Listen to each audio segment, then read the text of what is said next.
Number 1, Ron, Pigpen, McKernan.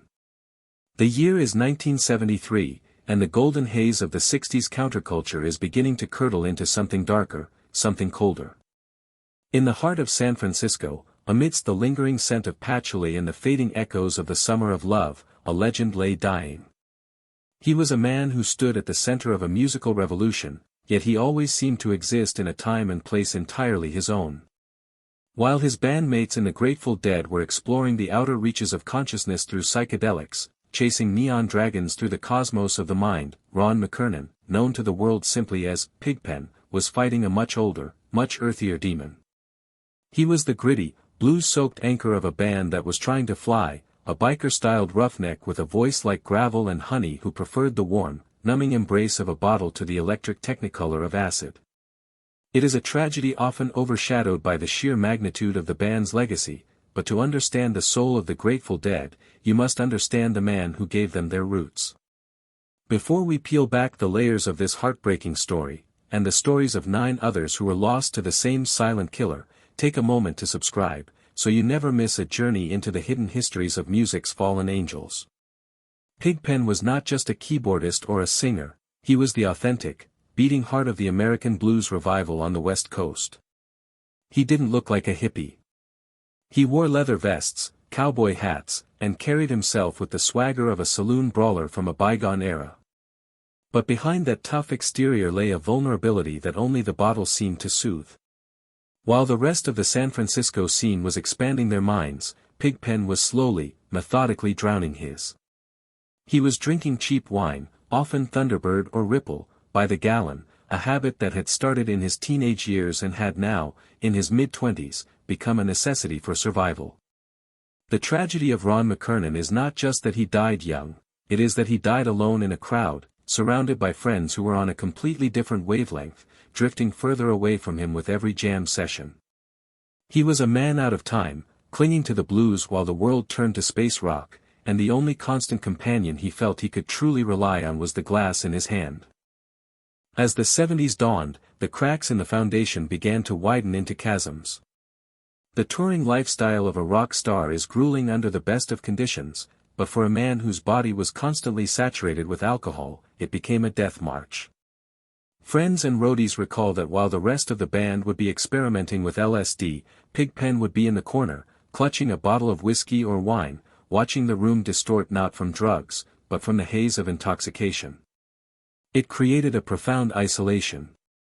He was with them, but he was not of them.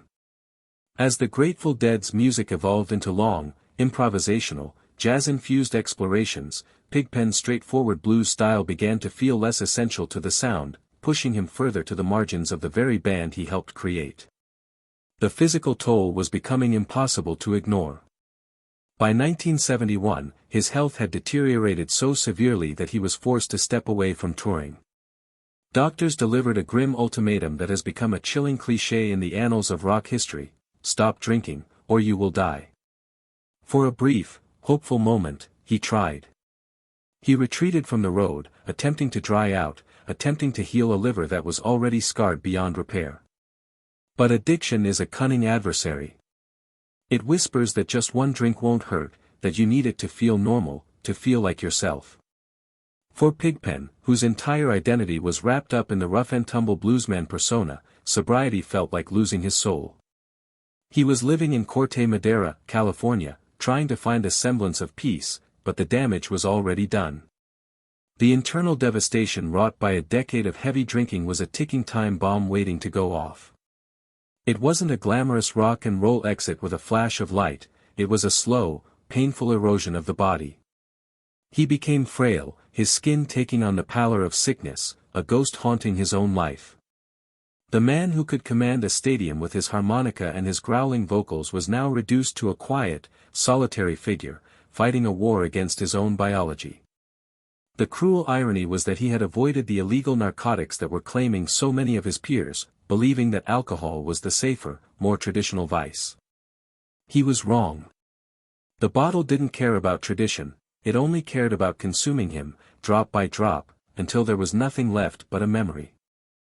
On March 8, 1973, the silence in his Corte Madera apartment became permanent. His landlady found him, cold and still, lying on the floor. There was no entourage, no final concert, no roaring crowd to bid him farewell, only the stark, brutal reality of a lonely death. The medical examiner's report was clinical and devastating: gastrointestinal hemorrhage. In layman's terms, he had bled to death internally. His liver, hardened and destroyed by years of abuse, could no longer function, causing the veins in his digestive tract to rupture. It was a violent, terrifying end for a man who had brought so much joy and rhythm to the world. He was only 27 years old. This placed him squarely in the grim pantheon of the 27 Club, alongside names like Jimi Hendrix, Janis Joplin, and Jim Morrison, yet his death often receives less fanfare, perhaps because it lacked the mystery of an overdose or the suddenness of an accident. It was a slow suicide by socially acceptable means. Ron "Pigpen" McKernan's death forced a momentary pause in the hedonistic rush of the 70s music scene, a somber realization that the legal drug, the one sold in every store on every corner, was just as lethal as the powders and pills passed around backstage. His story serves as a haunting prelude to a decade that would see music lose its innocence time and time again. We look back at him now not just as a musician, but as a warning flare. He showed us that talent, fame, and the adoration of millions are no armor against the ravages of addiction. As they laid the original soul of the Grateful Dead to rest, the music world mourned, but the party didn't stop. The glasses kept clinking, and the toasts kept coming. But while the California sun set on a blues legend, across the country, another pioneer was fighting a very similar battle in the shadows. He was a man who had helped build the very foundations of rhythm and blues, a vocal giant whose heart was breaking under the weight of stardom, unaware that his own clock was ticking down to a tragic, inevitable silence. Number 2, Clyde McPhatter. That vocal giant, the man whose voice helped construct the very cathedral of soul music, was none other than Clyde McPhatter. While Pigpen was fighting his demons in the Bay Area counterculture, Clyde was waging a lonely, quiet war against the bottle in the unforgiving spotlight of the rhythm and blues circuit. To understand the depth of this tragedy, you have to understand the height from which he fell. Clyde McPhatter was not merely a singer, he was an architect of sound. As the lead tenor for the Drifters and later a solo superstar, he possessed a voice that was described as a gift from the heavens, a soaring, gospel-drenched instrument that could summon tears from a stone. He was the bridge between the sacred music of the church and the profane, electric excitement of rock and roll. But beneath the polished suits, the bright lights of the Apollo Theater, and the adoration of screaming fans, Clyde carried a weight that no amount of applause could lift. By the early 1970s, the music world had shifted tectonically. The sweet, melodic doo-wop and rhythm and blues that Clyde had pioneered were being pushed aside for funk, psychedelic rock, and a harder, grittier sound. For a sensitive artist whose identity was entirely wrapped up in his relevance, this transition was not just professional, it was personal. He felt discarded, a relic of a bygone era at an age when he should have been enjoying his prime. It is a terrifying thing for a performer to look out at an audience and realize the world has moved on without them. To cope with this gnawing sense of obsolescence, and to numb the stinging reality of a career that was stalling, Clyde turned to the one thing that never judged him, the one thing that offered consistent, warm oblivion: alcohol. It started, as it so often does, as a social lubricant, a way to unwind after the adrenaline crash of a live performance. But as the gigs became smaller and the paychecks dwindled, the drinking became less about celebration and more about survival. He wasn't drinking to have fun anymore, he was drinking to silence the voices of doubt in his head.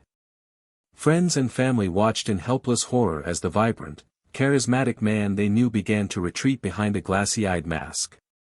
The depression that had always lurked in the background now took center stage, and alcohol became the medication he prescribed himself in dangerous, lethal doses.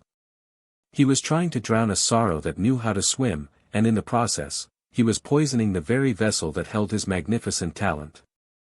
The physical toll of chronic alcoholism is a slow, grotesque transformation, and for Clyde, it was agonizingly public. The man who had once glided across the stage with elegance was now often seen stumbling, his speech slurred, his brilliance dimmed by the perpetual fog of intoxication. He spent time in England during the late 60s, hoping for a fresh start, hoping that a change of scenery would reignite the spark. But addiction travels with you. It packs itself in your suitcase and waits for you to unpack in the next hotel room. The isolation of being an expatriate only deepened his reliance on the drink. By the time he returned to the United States in the early 70s, hoping for a triumphant comeback, his body was already in open revolt. The recording sessions, which used to be his sanctuary, became ordeals.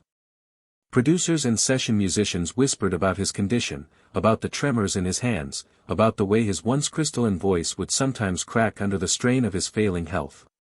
It is heartbreaking to imagine him standing in a vocal booth, reaching for a high note that used to come as easily as breathing, only to find it just out of reach, anchored down by the physical devastation of his lifestyle. He was battling a hydra of medical issues, his liver was scarring over, his kidneys were struggling to filter the toxins he poured into them daily, and his heart, the engine of his life, was growing weaker with every beat. Yet, he kept trying. He kept performing. There is a specific kind of bravery in that, or perhaps a specific kind of denial. He believed, as many do, that he could outrun the consequences, that his talent would somehow protect him from the biology of failure. But the human body has limits, and Clyde pushed his past the breaking point. The industry that had once crowned him a king now looked at him with pity, or worse, indifference. He was a man walking through a fire he had set himself, unable to find the exit. The joy of music had been replaced by the desperate need for the next drink, the next moment of numbness. He was barely holding on, living in a fragile state of existence where one more stressor, one more physiological insult, would bring the entire structure crashing down. In 1972, the inevitable finally arrived. Clyde McPhatter was found dead in the Bronx, New York. He was only 39 years old. Just let that sink in. 39. An age where many artists are just finding their second wind, Clyde was at the end of his road. The medical report was a laundry list of devastation, complications of heart, liver, and kidney disease. It wasn't one single thing that killed him, it was a systemic shutdown. His body simply could not process one more drop of alcohol. The official cause was listed as natural causes related to these complications, but there was nothing natural about a 39-year-old legend dying because he drank himself to death. It was a slow-motion suicide, driven by depression and fueled by a society that consumes its idols and discards the husks. His death sent a ripple of shock through the R&B community, but like Pigpen before him, the lesson was largely unheeded. Clyde was inducted into the Rock and Roll Hall of Fame not once, but twice, first with the Drifters and later as a solo artist, a testament to his monumental impact. Yet, he died feeling like a failure, broken, his life cut short by the very liquid he used to cope with his pain. It raises the haunting question, how many masterpieces were lost because the hand that should have been writing them was holding a bottle instead? We are left with his recordings, those pristine, emotional tracks that still sound as fresh today as they did 60 years ago, but we are also left with the tragic knowledge of the suffering that produced them. Clyde's story is a stark reminder of the link between artistic sensitivity and self-destruction. He gave the world his voice, and in return, the world gave him a pressure he couldn't withstand without a crutch that ultimately killed him. He rests now, his demons finally silenced, but the grim roll call of the 1970s continues. While Clyde's organs quietly failed him in New York, another legend of the early rock era was careening toward a much more violent internal catastrophe. He was a leather-clad rebel, a pioneer of rockabilly who sang about a girl named Lula, unaware that his stomach was a ticking time bomb, waiting to rupture and drown him in his own blood. Number 3, Gene Vincent. That leather-clad rebel, the man who limped his way into the history books with a snarl and a song about a girl named Lula, was Gene Vincent. If Clyde McPhatter was the polished sound of the church, Gene Vincent was the sound of the switchblade in the alley. He was the original rock and roll bad boy, the prototype for every punk rocker and greaser who would follow in his wake. With his leg encased in a metal brace, a permanent reminder of a motorcycle accident that shattered his bone and a later car crash that killed his best friend, Eddie Cochran, Gene lived in a state of perpetual, agonizing pain. And to manage that pain, to silence the screaming nerves in his shattered leg and the ghosts in his mind, he didn't turn to doctors. He turned to the bottle. By 1971, the man who had electrified the world with Bebop Lula was a shadow of his former self. He was only 36 years old, yet he looked decades older, his face lined with the stress of a career that had peaked too early and a body that was failing him. The tragedy of Gene Vincent is the tragedy of the working-class hero who has nowhere to go when the applause dies down. He was broke, desperate, and still touring relentlessly, dragging his crippled leg onto small stages in Europe and America, trying to recapture a magic that had long since evaporated. The pain was his constant companion, a roommate he couldn't evict, and alcohol became his anesthesia. It wasn't about partying anymore, it was about numbing himself enough to stand upright for 45 minutes to earn a paycheck. He was drinking heavily, indiscriminately, pouring caustic liquid into a stomach that was already ravaged by stress and poor diet. Those around him saw the signs, the pale, clammy skin, the grimace of pain that he tried to hide behind the microphone stand, the way he clutched his midsection when he thought no one was looking. He was a man eroding from the inside out. His stomach lining, battered by years of hard liquor, was thinning, developing ulcers that were raw and angry. But Gene came from a generation that didn't complain, a generation that believed the show must go on, even if it killed you. He was trapped in a cycle of agony and intoxication, drinking to forget the pain, while the drink itself was eating a hole through his insides. As the autumn of 1971 approached, the situation became critical. Gene had returned to California, hoping to reconnect with his family, hoping perhaps for some respite from the brutal road life. But the damage he had inflicted on himself was irreversible. An ulcer is a cruel affliction, it is a hidden wound, a ticking time bomb nestled deep within the visceral darkness of the body. For Gene, the alcohol acted as an accelerant. Every shot of whiskey, every cheap beer was like pouring acid on an open sore.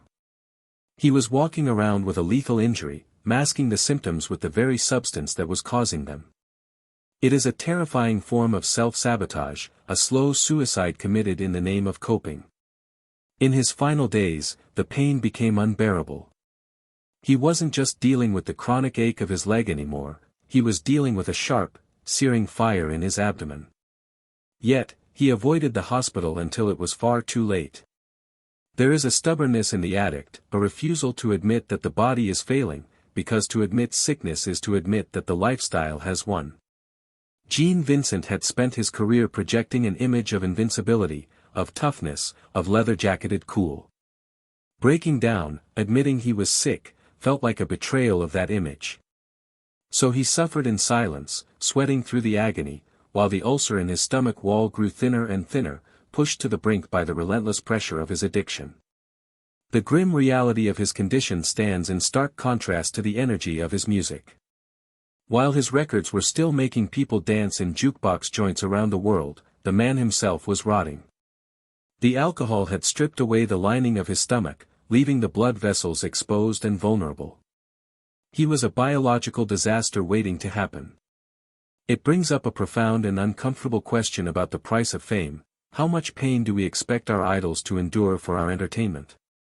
We cheered for his rebellious spirit, but we didn't see that the rebellion was killing him. He was fighting a war against his own physiology, armed only with a bottle, and it was a war he was destined to lose. On October 12, 1971, while visiting his father in Saugus, California, the bomb finally detonated. The ulcer ruptured. It wasn't a quiet drifting away, it was a violent, catastrophic internal event. A major blood vessel burst, and Gene Vincent began to hemorrhage internally. The pain must have been blinding, a sudden, overwhelming shock that brought the rock and roll legend to his knees. He was rushed to the Intervalley Hospital, but the massive loss of blood was too severe. The doctors fought to save him, but the man who had survived motorcycle crashes and car wrecks could not survive the havoc he had wreaked on his own body. He was pronounced dead from a ruptured stomach ulcer and internal hemorrhage. He was 36, but the coroner might as well have been looking at the body of a man twice that age. His death was the brutal, bloody conclusion to a life lived hard and fast. Gene Vincent didn't just die, he was consumed. He was eaten alive by the lifestyle he helped create, a victim of the misconception that you can abuse your body indefinitely without paying the price. The internal hemorrhage listed on his death certificate was the clinical explanation, but the true cause was a decade of drowning pain in alcohol, of ignoring the warning signs, of pushing past the limits of human endurance. He left behind a legacy of pure, unadulterated rock and roll, but he also left behind a cautionary tale written in blood. As they laid the leather-clad boy to rest, the music world was once again forced to confront the dark side of the spotlight. But the lesson, as always, was ignored. The romanticization of the tragic artist continued. And while Gene Vincent bled out in a California hospital room, across the Atlantic Ocean, in the romantic, rain-slick streets of Paris, a poet was taking his final bath. He was a man who called himself the Lizard King, a shaman of the stage who sought to break on through to the other side, but who found himself trapped at the bottom of a whiskey bottle, his heart slowly giving out under the weight of his own myth. Number 4, Jim Morrison. That poet, the shaman who sought to break on through to the other side, was Jim Morrison. If Gene Vincent was the raw, bleeding ulcer of rock and roll, Jim Morrison was its failing, fluttering heart. By the summer of 1971, the man known to the world as the Lizard King had fled the chaos of the United States for the romantic anonymity of Paris. He went there seeking refuge, hoping to shed the skin of the leather-clad rock star and be reborn as a serious poet. He wanted to walk the same streets as Baudelaire and Rimbaud, to find inspiration in the city of lights. But you cannot fly across an ocean and leave your demons at the gate. Jim brought his heaviest baggage with him, and it wasn't packed in a suitcase, it was coursing through his veins. The Jim Morrison who arrived in Paris was not the svelte, serpentine sex symbol who had captivated millions just a few years prior.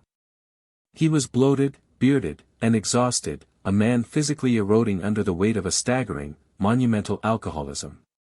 The myth of Jim Morrison is one of mystical rebellion, of a man who lived on the edge of reality. But the reality of his final months was far less poetic and far more tragic. He wasn't spending his days in transcendental meditation, he was spending them in a haze of alcohol that started the moment he woke up and didn't end until he lost consciousness. In the cafés of Paris, observers didn't see a god, they saw a man slowly drowning. He was drinking whiskey like it was water, consuming liters of heavy spirits alongside wine and beer, creating a toxic slurry that his body had to process day in and day out. Alcohol is a deceptive poison, it promises liberation, but for Jim, it was a prison. It had altered his appearance, swelling his face and abdomen, a classic sign of the systemic damage occurring inside. His move to Paris was supposed to be a cleansing, a way to dry out and focus on his writing. Instead, it became the final act of a slow-motion suicide. The tragedy lies in the intent versus the execution.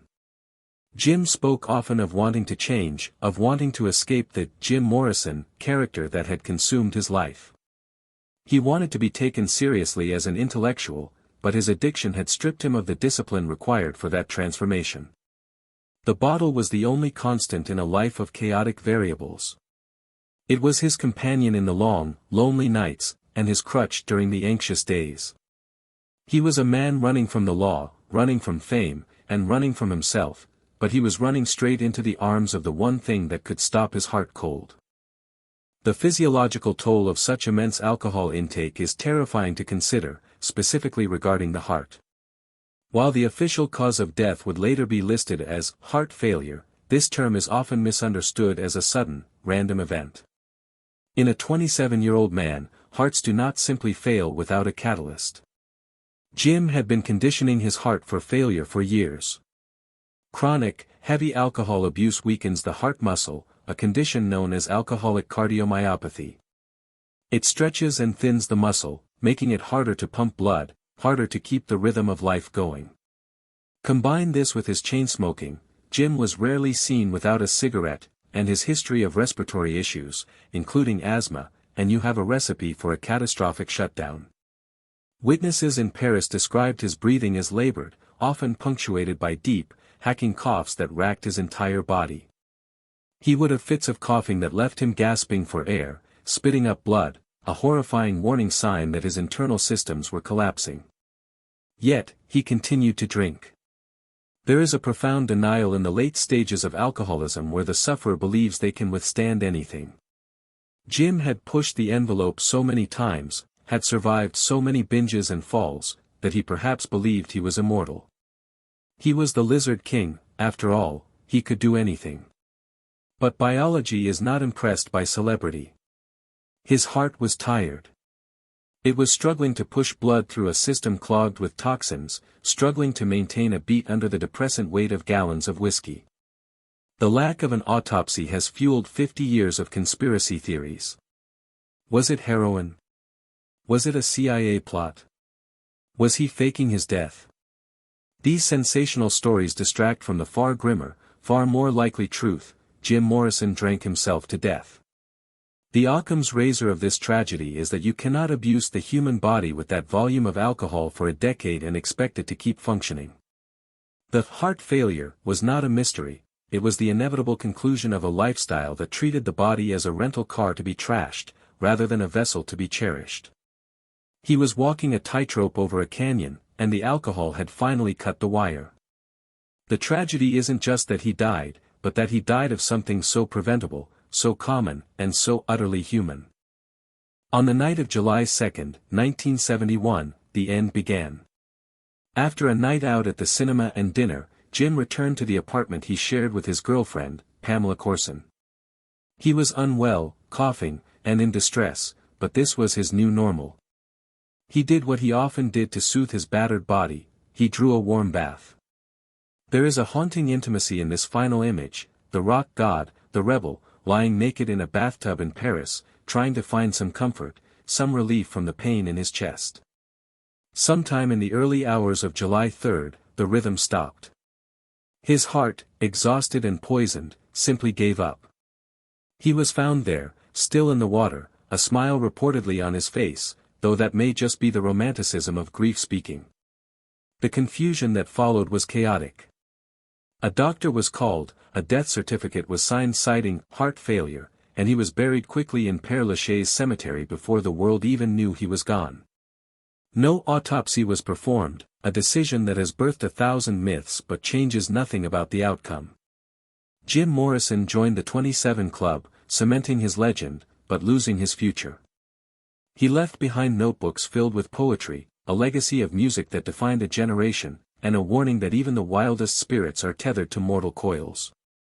His death marked a symbolic end to the rock and roll fantasy of the 60s. The Lizard King didn't ascend to another plane of existence, he succumbed to the physical limits of the human organ system. He rests now in Paris, his grave a pilgrimage site for millions, covered in graffiti and flowers. But as the tourists snap photos and leave whiskey bottles as tributes, a dark irony given what killed him, the music world kept turning. The era of the tragic frontman was in full swing. But while the rock world mourned its king in a quiet French cemetery, back in Detroit, a queen was being systematically erased. She was once the lead voice of the most successful girl group in history, a woman who stood center stage in the spotlight of Motown, only to be pushed into the shadows, where depression and the bottle waited to claim her long before the world even knew she was gone. Number 5. Florence Ballard. That queen, the woman who was systematically erased from the empire she helped build, was Florence Ballard. If Jim Morrison was the king of the rock underground, Florence was the tragic royalty of the American pop mainstream. She was the founder of the Supremes, the girl with the big voice and the even bigger dreams who named the group and gave Motown its first true taste of global superstardom. But by the mid-70s, the glitter of the gowns and the roar of the applause were distant, painful memories. Florence was living a nightmare that stands as one of the most heartbreaking falls from grace in entertainment history. She wasn't just replaced, she was discarded. The industry machine, led by Berry Gordy, had decided that Diana Ross was the star, and Florence, with her powerful, gritty voice and her outspoken nature, was an obstacle to be removed. The psychological violence of being pushed into the background of your own group, of having your microphone turned down while your best friend takes the spotlight, is a trauma few can understand. For Florence, the pain was immediate and devastating. To cope with the humiliation, the grueling schedule, and the creeping realization that she was being squeezed out, she turned to alcohol.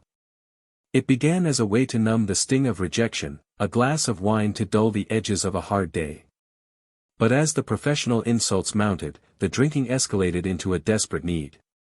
By 1967, when she was unceremoniously fired from the Supremes, the group she had christened, alcohol had become her primary defense mechanism against a world that had turned cruel and cold.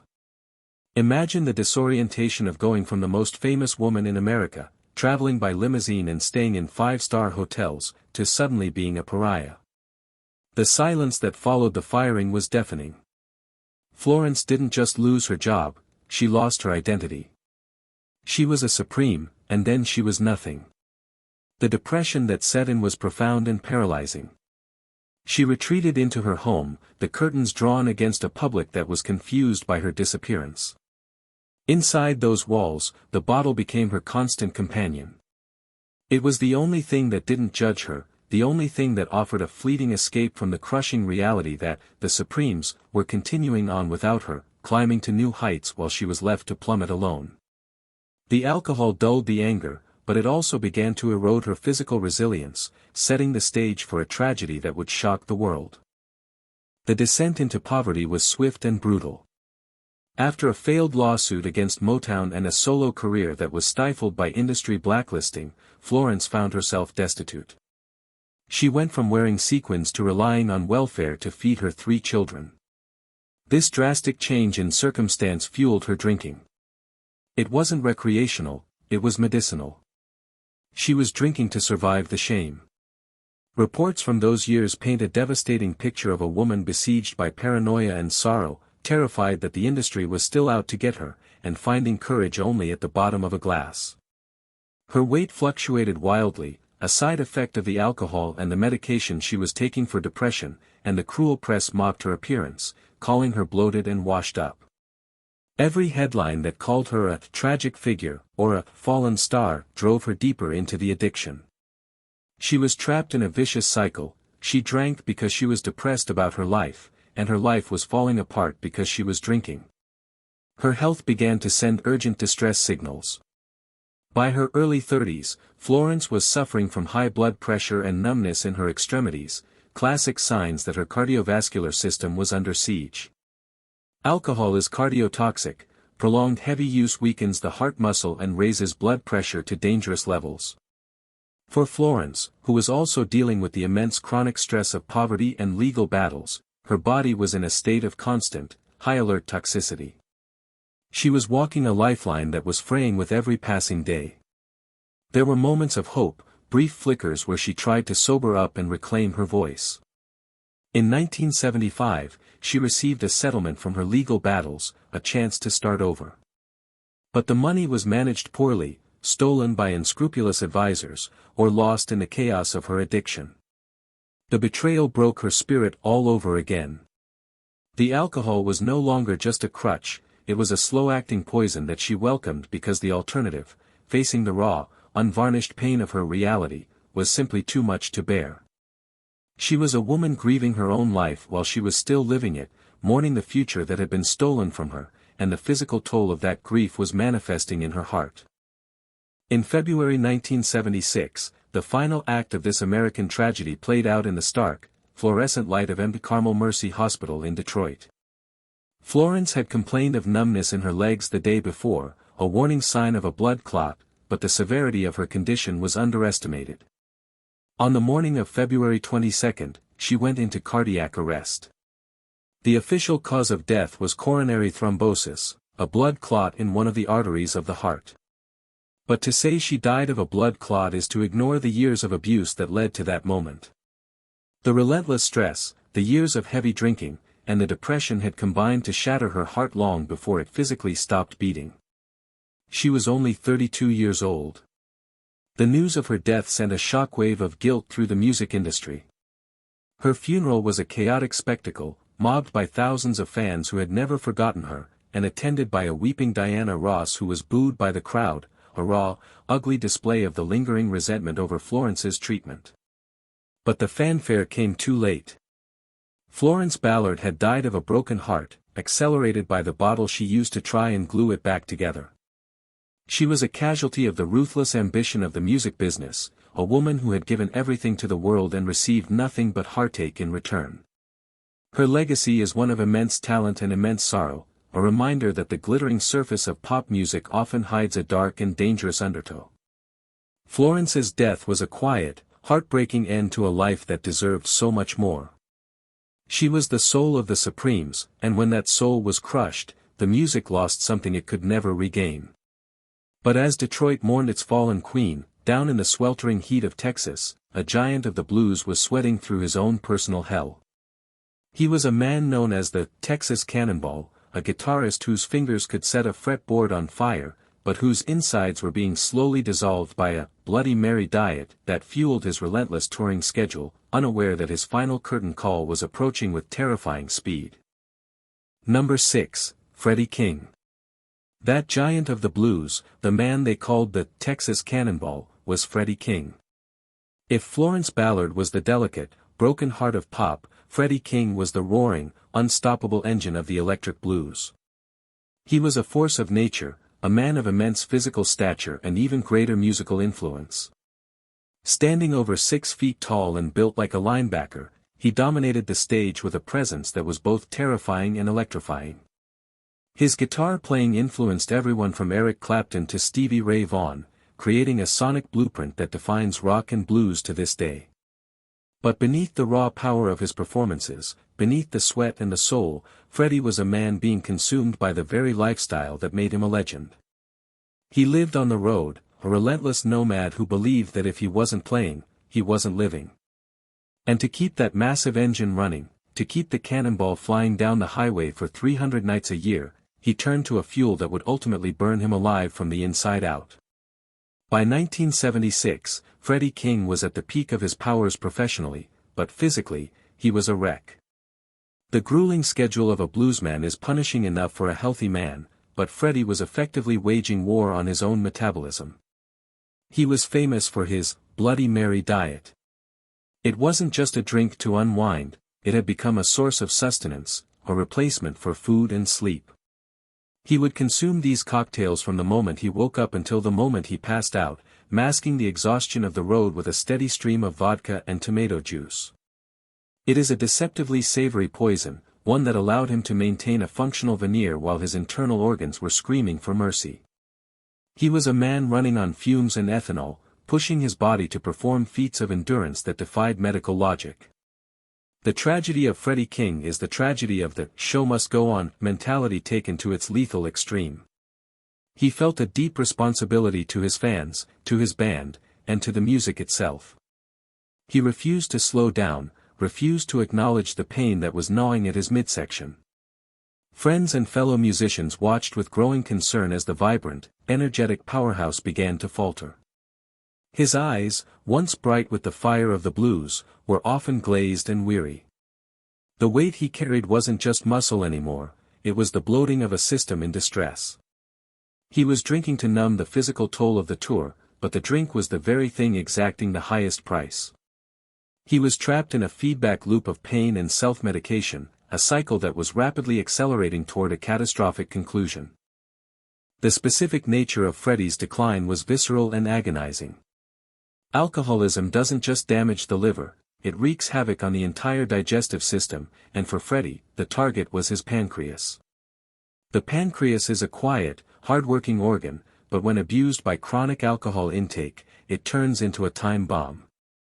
The condition is called acute pancreatitis, a terrifying affliction where the enzymes meant to digest food begin to digest the organ itself. It is described by doctors as one of the most painful conditions a human being can endure.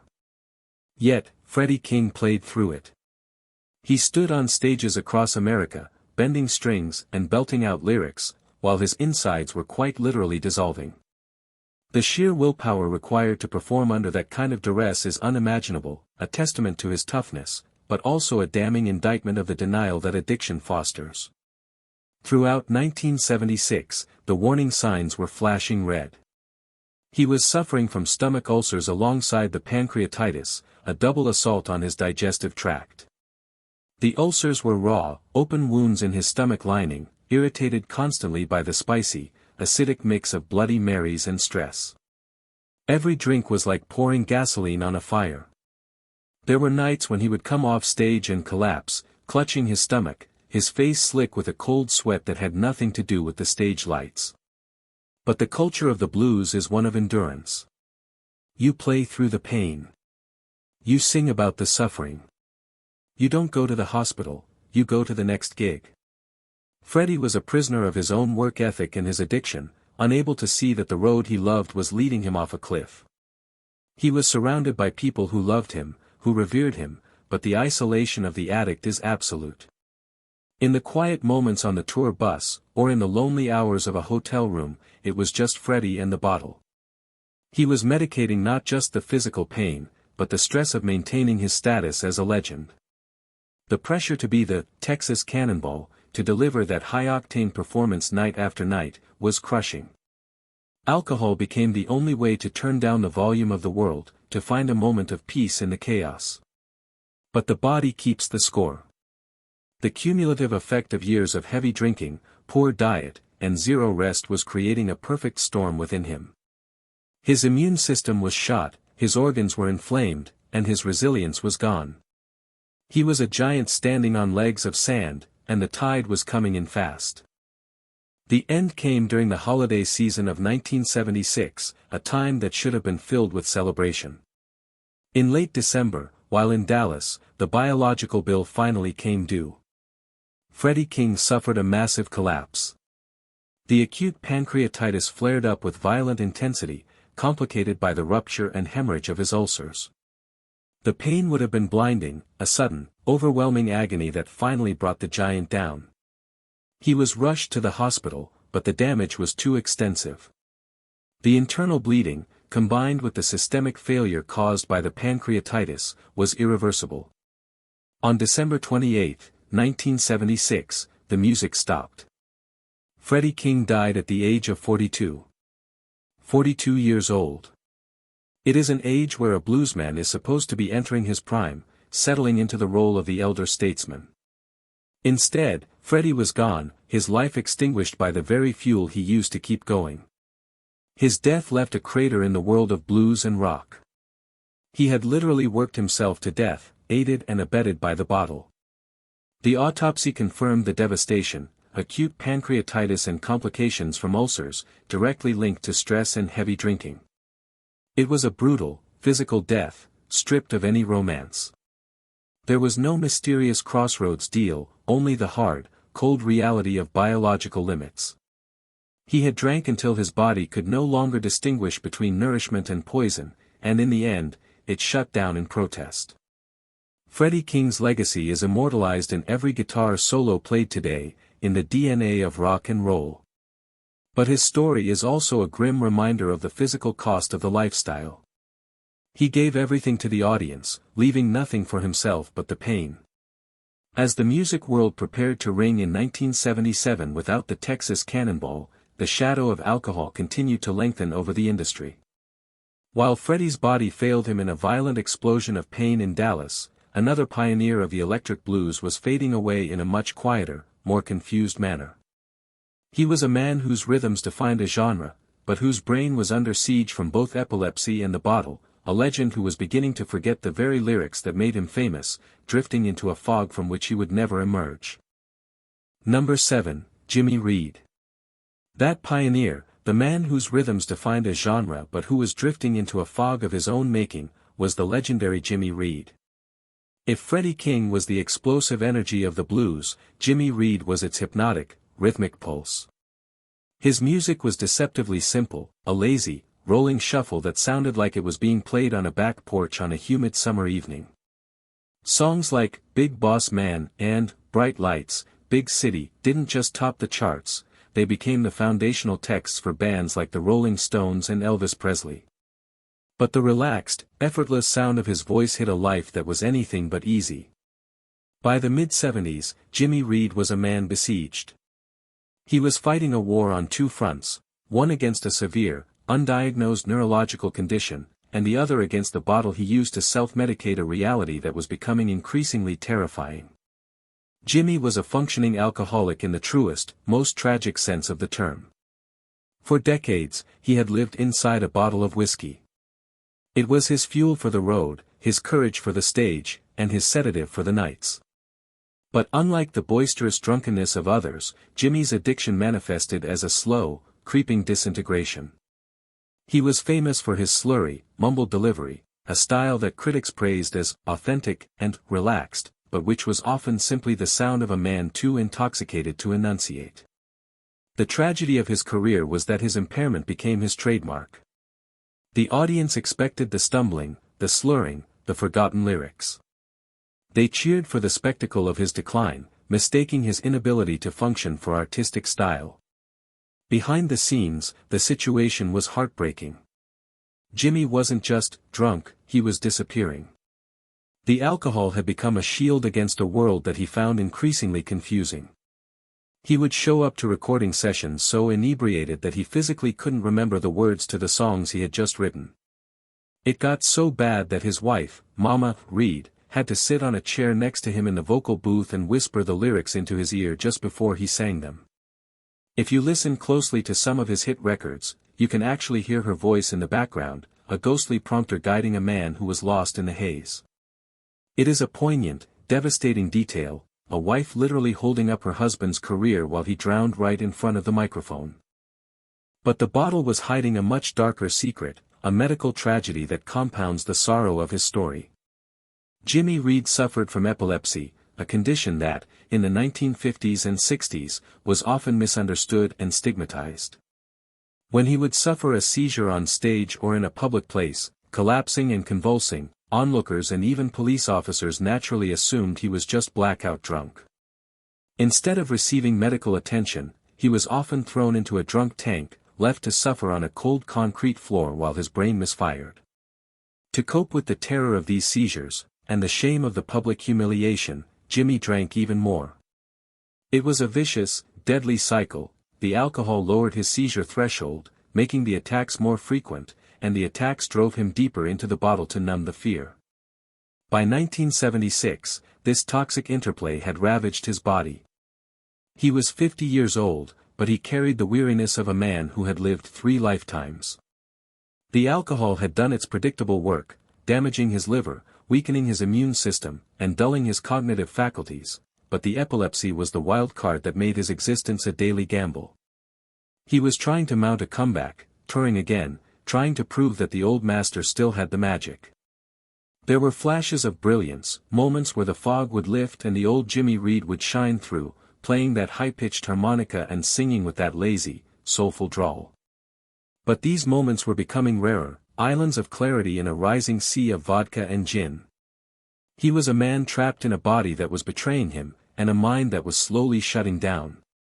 The industry that had made millions off his songs had largely moved on, viewing him as a nostalgia act, a relic to be wheeled out for a quick show. They didn't see the suffering, they only saw the caricature. He was the drunk bluesman, a stereotype that he fit perfectly, but one that masked the agony of a man dealing with a serious neurological disorder without proper care. He was medicating a brain disease with a central nervous system depressant, a recipe for disaster that he followed religiously, day after day, year after year, until there was nothing left to numb. The end of the road came on August 29, 1976, in Oakland, California. Jimmy had just completed a successful show, a rare triumph in his twilight years. He returned to his hotel room, perhaps feeling a sense of satisfaction, perhaps reaching for one last drink to celebrate. He never woke up. He was found dead the next day, the silence in the room a stark contrast to the shuffling beat that had been the soundtrack of his life. The official cause was respiratory failure, a clinical way of saying his body simply forgot how to breathe. The combination of severe alcoholism, the toll of the epilepsy, and the general exhaustion of the road had finally caused his systems to shut down. The engine of the blues shuffle had stalled forever. His death was a quiet tragedy, a fading out rather than a burnout. He was inducted into the Blues Hall of Fame and later the Rock and Roll Hall of Fame, recognized as a titan who built the bridge between the Delta and the dance floor. But the personal cost of that bridge was enormous. Jimmy Reed died a prisoner of his own biology and his own addiction, a man whose cries for help were mistaken for lyrics, and whose medical emergencies were dismissed as bad behavior. He was lost to the bottle, yes, but he was also lost to a world that didn't care to look past the label on the whiskey flask to see the sick, frightened man hiding behind it. As the blues world bid farewell to its easy-rolling king, the dark cloud of the 70s moved north, settling over the folk clubs of New York City. While Jimmy Reed's demons were physical, born of seizures and spirits, another voice of the generation was battling demons that were entirely psychological. He was a protest singer with a voice like a clarion call, a man who had marched for peace and justice, but who was now being hunted by a second personality he had created in the depths of his drunken madness. He was convinced he was someone else, a man named John Train, and he was hurtling toward a violent, self-inflicted end that no amount of protest could prevent. Number 8, Phil Ochs. That protest singer, the man with the clarion call who was being hunted by his own shadow, was Phil Ochs.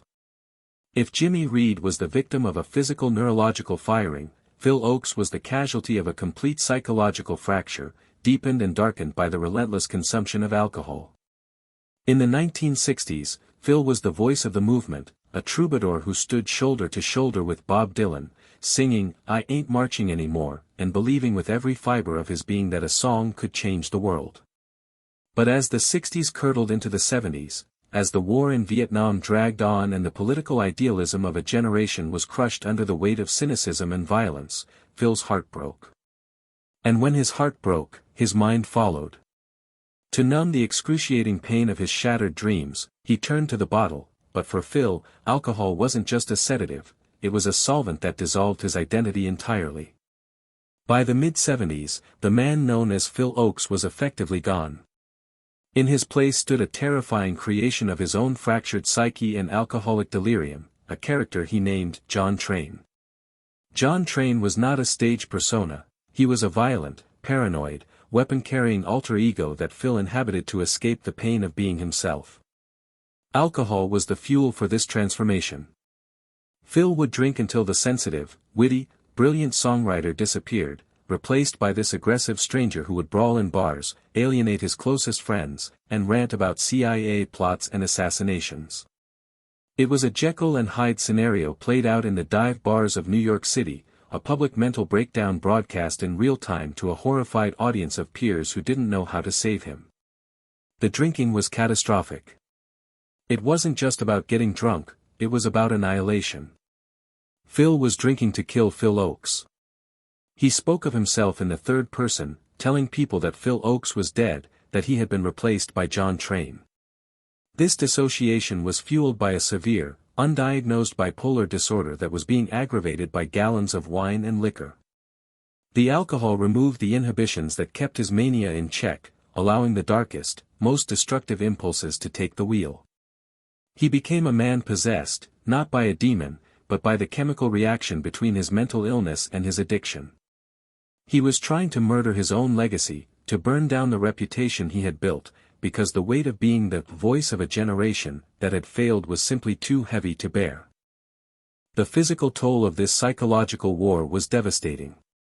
In 1973, while traveling in Tanzania, a trip fueled by his erratic, manic behavior, Phil was attacked and strangled by robbers.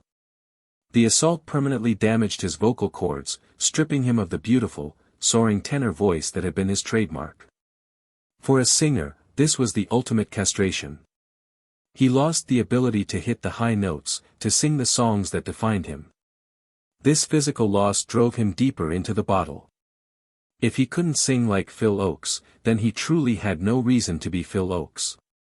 The alcohol became his primary comfort in a world that had robbed him of his instrument. He returned to America a broken man, his voice a raspy shadow, his mind fracturing further with every drink. During these final years, his behavior became increasingly erratic and dangerous. He was living on the streets of New York, or crashing on friends' couches until his drinking and his belligerence got him kicked out. He was a man who had once played Carnegie Hall, now reduced to a frightening figure muttering into his beer in the back of a tavern. The John Train persona was in full control, and John Train was a man who courted death. He carried a hammer, a lead pipe, sometimes a knife, convinced that he was a target, all while systematically destroying his own body with alcohol. The bloating, the slurred speech, the glassy, vacant look in his eyes, these were the external markers of a man whose soul was being eroded by the solvent of addiction. Friends like folk singer Van Dyke Parks and others tried to intervene, but how do you help a man who believes he is someone else? How do you reason with a delusion that is fortified by intoxication? The tragedy of Phil Ochs in the 70s is the tragedy of brilliant potential drowning in a sea of mental anguish. He was politically astute, incredibly intelligent, and deeply empathetic, but the alcohol scrambled his circuits. It took his passion and twisted it into paranoia, it took his energy and twisted it into mania. He was a man screaming into a void, and the only answer he received was the echo of his own despair, amplified by the drink. He was mourning the death of America, the death of the movement, and ultimately, the death of himself, and he was holding awake every single night in every bar that would serve him. In early 1976, the manic phase finally crashed into a crushing, black depression. The John Train persona faded, leaving a hollowed-out Phil Ochs to face the wreckage of his life. He retreated to his sister's home in Far Rockaway, New York, seeking sanctuary. For a brief period, he stopped drinking, but the damage to his psyche was done. The clarity of sobriety didn't bring peace, it brought a terrifying realization of how far he had fallen. He was 35 years old, his voice was ruined, his career was in tatters, and his mind was exhausted. The alcohol had masked the depression for years, but now, without the buffer, the darkness was absolute. He spent his days staring out the window, a ghost in his own family's home, playing cards and speaking little. On April 9, 1976, the war ended. Phil Ochs hanged himself in his sister's bathroom. It was the final, desperate act of a man who had run out of places to hide. The suicide was the culmination of a long, slow death that began with the first drink he took to numb the pain of the world. While the official cause was suicide, the architect of that final moment was the dual monster of bipolar disorder and alcoholism. The bottle had eroded his defenses, isolated him from his support system, and distorted his reality until death seemed like the only logical political statement left to make. He didn't just die, he cancelled himself out. Phil Ochs' death was a symbolic bookend to the optimism of the 60s. The man who had believed so fiercely in the power of the human spirit had been crushed by the fragility of the human mind. He left behind a catalogue of songs that remain painfully relevant, but he also left a void that could never be filled. He was lost to the bottle in the most complex way possible, not just physically, but existentially. But while the folk world in New York wept for its fallen prophet, on the sun-drenched coast of California, another father figure was walking a jagged line toward oblivion. He was a man with a voice that could span octaves, a jazz-folk experimentalist whose legacy would one day be mirrored by his famous son, but who was currently preparing to consume a fatal cocktail of morphine and alcohol that would silence a multi-generational gift before it could fully bloom. Number 9, Tim Buckley. That father figure, the man with the voice that could span octaves and whose legacy would be eerily mirrored by his famous son, was Tim Buckley. If Phil Ochs was the sound of a mind snapping under political weight, Tim Buckley was the sound of a soul expanding beyond the limits of the human body. By 1975, Tim was an anomaly in the music industry. He was a vocal acrobat, a man who possessed a 5-octave range that allowed him to move seamlessly from folk to jazz, from funk to avant-garde screaming. He was an explorer, an artist who treated his voice not just as a tool for singing lyrics, but as an instrument capable of channeling pure, raw emotion. But this hunger for experimentation, this drive to push boundaries, did not stop at the recording studio door. It bled into his life, leading him into a casual, reckless dance with substances that he did not fully understand, and ultimately, into a fatal embrace with the bottle and the needle. Tim was not the stereotypical junkie that rock history often paints. He wasn't a man living in the gutter, track marks on his arms, pawning his guitar for a fix.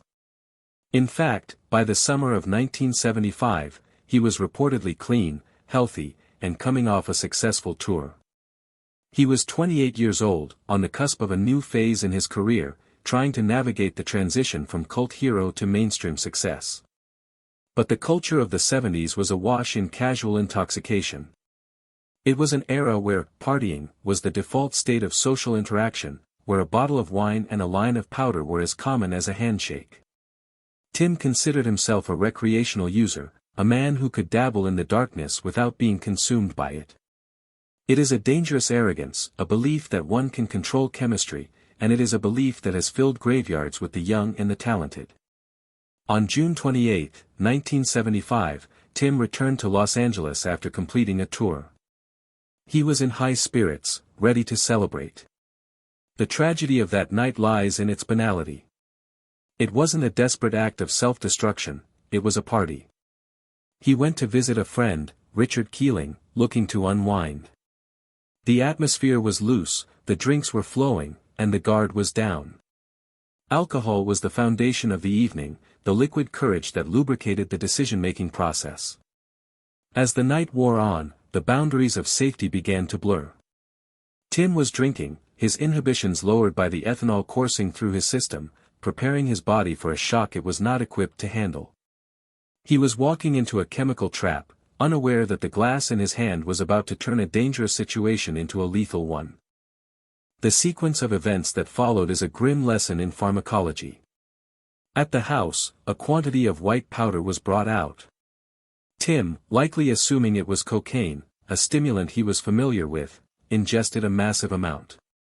It was not cocaine. It was undiluted heroin, or morphine, a potent central nervous system depressant. Under normal circumstances, such a dose might have just rendered him unconscious, perhaps nauseous. But Tim wasn't just taking drugs, he was drinking. This is where the bottle played its fatal role. Alcohol and opiates are a deadly combination known as potentiation. They don't just add to each other's effects, they multiply them. The alcohol in Tim's blood enhanced the depressive effects of the heroin, slowing his respiratory system down to a crawl. Witnesses describe a scene that shifted rapidly from celebration to confusion. Tim began to react badly to the drugs. His face turned a terrifying shade of gray, and he collapsed. In a panic, his friends tried to revive him, but their methods were amateurish and panicked. They drove him home, thinking he just needed to sleep it off. This is the most chilling aspect of the narrative, the assumption that sleep is the cure for an overdose, when in reality, sleep is often the prelude to death. His wife, Judy, received him at their home, placing him on the floor with a pillow, believing the reassurance of his friends that he was just drunk and high. The house fell silent. Tim lay there, his magnificent chest rising and falling with agonizing slowness, his heart fighting a losing battle against the chemical cocktail he had ingested. The role of alcohol in this death cannot be overstated. Without the ethanol, his body might have been able to fight off the opiate suppression. The alcohol acted as the catalyst, the heavy hand that held him down while the drugs did their work. It was a senseless waste, a tragedy born of ignorance and casual excess. He wasn't trying to die, he was just trying to have a good time. He was a victim of the rock and roll lifestyle myth that suggested these substances were toys to be played with, rather than poisons to be feared. As he lay on that floor in Santa Monica, the air leaving his lungs for the last time, the world was losing a voice that had once sung about sirens and star sailors, now silenced by a powdery white dust and a bottle of wine. On the evening of June 29, 1975, the silence became absolute. Tim Buckley was pronounced dead. The coroner's report was clinical and precise, acute heroin/morphine and ethanol intoxication. The word ethanol stands out on the page, a reminder that the bottle was an accomplice in this crime against art. He was 28 years old. The shockwave of his death was compounded decades later when his son, Jeff Buckley, who possessed that same ethereal voice and that same haunted beauty, would also die young in tragic circumstances, creating a macabre dynasty of loss that hangs over music history like a shroud. But on that night in 1975, it was just Tim, a young father and a brilliant artist, extinguished by a moment of reckless indulgence. His death was ruled accidental, but it was an accident waiting to happen in a culture that normalized the mixing of depressants. Tim Buckley's music was about freedom, about soaring above the mundane, but his death was tethered to the grim, biological reality of toxicity. He left behind a discography that challenges listeners to this day, a body of work that feels unfinished, cut off in mid-sentence. We are left to wonder where his voice would have taken him in the 80s and 90s, what new sounds he would have discovered. Instead, we have the silence, and the stark warning that talent is no immunity against the chemistry of an overdose. Tim was buried in intense sorrow, his potential frozen in time. But while his family was able to lay him to rest in a traditional grave, providing a place for mourning and closure, the final story in our series offers no such dignity. The next tragedy involves a man who pioneered the cosmic American music, a close friend of the Rolling Stones who had a pact with his road manager, a pact that would lead to his body being stolen from the morgue, dragged into the high desert in a hearse, and set ablaze in a bizarre, gasoline-fueled pagan funeral under the watching stars. Number 10, Gram Parsons. That man, the pioneer of cosmic American music, whose final exit would become the stuff of grotesque legend, was Gram Parsons. If Tim Buckley was the casualty of a casual party foul, Gram Parsons was the victim of a deliberate, long-term romance with oblivion. He was a trust fund child of the South, a Harvard dropout, and a musical visionary who successfully fused the heartbreak of country music with the rebellion of rock and roll. As a member of the Byrds and the Flying Burrito Brothers, and as a mentor to Emmylou Harris, Gram didn't just play music, he lived it. He sought to create a sound that encompassed the entirety of the American experience, the holiness of the church and the sin of the honky-tonk. But the sin portion of that equation was not just an aesthetic choice, it was a lifestyle that was rapidly eroding his physical and mental stability. By 1973, Gram was a man running out of road, fueled by a dangerous cocktail of wealth, boredom, and an insatiable appetite for intoxication. His poison of choice was tequila, specifically José Cuervo, consumed in quantities that would floor a lesser man. He called it Tequila Mockingbird, a dark joke that belied the seriousness of his addiction. For Gram, the bottle was a way to navigate the profound sadness that seemed to trail him like a shadow, a sadness born of his father's suicide and his mother's death from alcohol poisoning. He was literally genetically predisposed to the tragedy he was enacting. He spent his days in a haze of golden liquid, seeking spiritual enlightenment in the bottom of a glass. His friendship with Keith Richards of the Rolling Stones is legendary, often cited as a period of creative fertility, but it was also a period of intense, competitive substance abuse. They were the Glimmer Twins of the country rock scene, pushing each other to the edge of endurance, testing how much the human body could absorb before it broke. In September 1973, Gram decided to retreat to his favorite sanctuary, the Joshua Tree National Monument in the high desert of California. He loved the desert, he felt a mystical connection to the stark, alien landscape, the silence of the rocks, and the vast canopy of stars. He told friends he wanted to go there to clear his head, to write, to find the next great song. But you cannot clear a head that is being constantly flooded with alcohol. He checked into the Joshua Tree Inn, Room 8, a modest motel that would soon become the epicenter of a rock and roll ghost story. He wasn't there to detox, he was there to indulge. The tequila flowed freely from the moment he arrived, setting the stage for a chemical catastrophe. The desert, which he saw as a place of healing, was indifferent to his suffering, a silent witness to a man who was systematically shutting down his own life support systems. The events of September 18 and 19, 1973, are a blur of bad decisions and biological failure. Gram was drinking heavily, alternating between shots of tequila and whatever else was available. But the alcohol was merely the foundation for the fatal error. During the day, he had purchased morphine from a local source. As we saw with Tim Buckley, the combination of a potent opiate and a massive amount of alcohol is a death sentence. Gram injected the morphine, and his body, already saturated with tequila, simply couldn't cope. The alcohol had depressed his respiratory system, and the morphine turned off the switch. He overdosed in his room, turning blue, his breathing shallow and rattling. His girlfriend and others in his entourage tried to revive him using ice cubes and cold showers, the desperate, panicked folklore remedies of the drug culture that rarely work. For a brief moment, he seemed to rally, sitting up and speaking, giving them a false sense of hope. But this is common in overdoses, it is the last gasp of adrenaline before the final shutdown.